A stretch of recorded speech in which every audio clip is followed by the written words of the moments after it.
भाजपचे उत्तर महाराष्ट्र संयोजक विजय वसंतराव चौधरी यांनी आदिवासी सामाजिक कार्यकर्त्या मालती बळवी यांच्याबाबत अपमानास्पद आणि आक्षेपार्ह वक्तव्य केल्याचा आरोप करत मालती बळवी यांनी आज पत्रकार परिषद घेतली। या प्रकरणी चौधरी यांच्यावर कायदेशीर कठोर कारवाई करून गुन्हा दाखल करण्याची मागणी त्यांनी केली आहे। मालती बळवी यांनी सांगितले की विजय चौधरी हे मंत्री जयकुमार रावल यांच्याशी फोनवर बोलत असताना त्यांनी मालती बळवी यांना टपोरी आणि फालतू महिला असे संबोधले।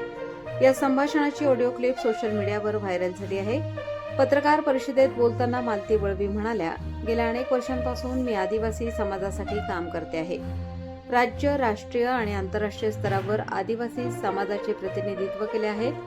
अशा एका महिलेबाबत सार्वजनिकरित्या अपमानास्पद बोलणे म्हणजे केवळ माझाच नव्हे तर संपूर्ण आदिवासी समाजाचा अपमान आहे।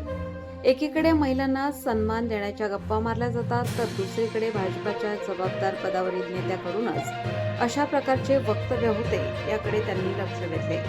या प्रकरणी विजय चौधरी यांच्यावर तातडीने कारवाई करून अटक करण्याची मागणी करण्यात आली आहे।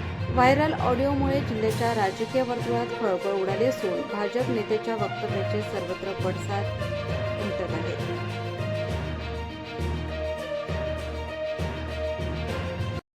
सर्वांना नमस्ते, जोहार, जय आदिवासी, आपकी जय। आज जी पत्रकार परिषद जी घेण्यात आलेली आहे, विजय भाऊ चौधरी यांच्या विरोधात गुन्हा दाखल करणारे शहर पोलीस स्टेशनला जी ऑडिओ क्लिप एवढ्या दिवसापासून जी व्हायरल होतोय आणि ज्याच्यामध्ये शाब्दिक जे बोललं जाते ते खरोखर निंदनीय आहे।